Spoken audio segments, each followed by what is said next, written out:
Great. Thank you, Mr. Chair, and thank you, Minister, for being here today. We heard testimony earlier today about concerns replacing workers with outside consultants and contractors. And so my first question for you today, Minister, is I have a number here from Public Accounts Employment Social Development Canada for 2022 to 2023, which shows that $601,511,775 was spent on outside consultants and contractors. How much of that was spent on outside consultants and contractors at your Department of Labour and Seniors? Answer the question. I do not have that answer, but I can certainly look into that and respond by in a couple of days to the committee. Great, thank you. If you could table that for the committee or afford it, thank you very much for that.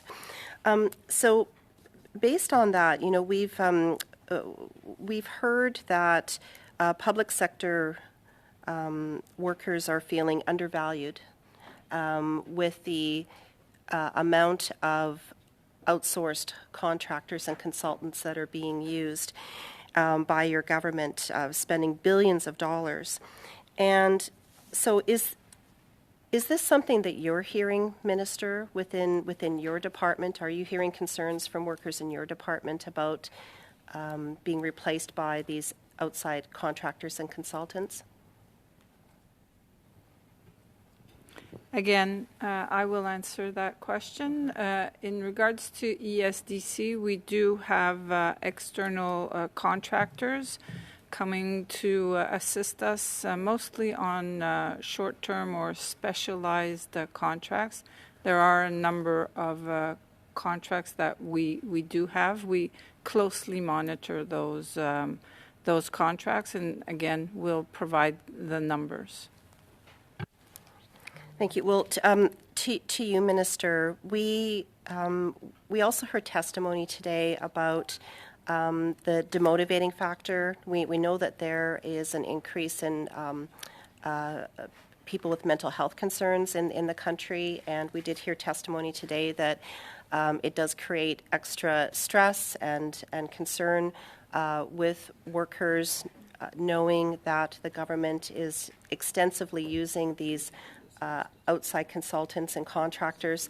So what can you say to, to that? Is this something that you're seeing or even hearing, or are you very far removed from the workers that you represent? Oh, that's loaded. No, I'm not far removed from the workers that I represent, but I can't say that it is something that has been brought to my attention by those workers. I don't know if the deputy would have anything to add. No, nothing to add on this specific question. We've heard testimony at other committees. For example, there was the president of the Customs and Immigrations Union who recently appeared at the Standing Committee on Public Accounts. And where he said, quote, "We believe the goal of the ArriveCan app is to replace officers." And that was testimony that he gave. He also said, once the ArriveCan app came in, members brought concerns forward to the union, which we tried to bring to the employer.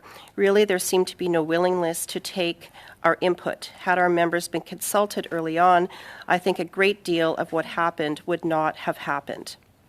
And so this is testimony at that committee. And so we do know that the government is using a record number of high-paid consultants and contractors, many of whom are billing out at considerably higher rates than government workers would work at. We also know that many of these consultants didn't actually do any work.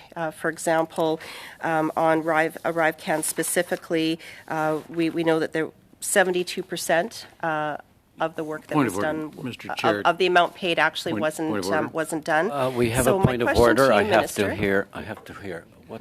My question, Clearly state Mr. your point of order. Point of order is relevance. We're here to talk about Bill C-58. I will allow Ms. Gray to continue. Continue. Thank you, Mr. Chair.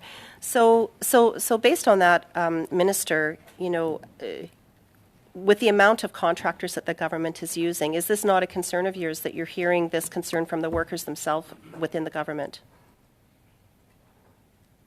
If there's a concern amongst workers about anything, then it is a concern of mine. The testimony that you're citing is the first I've heard of it. So, like anything, I will certainly take that into consideration.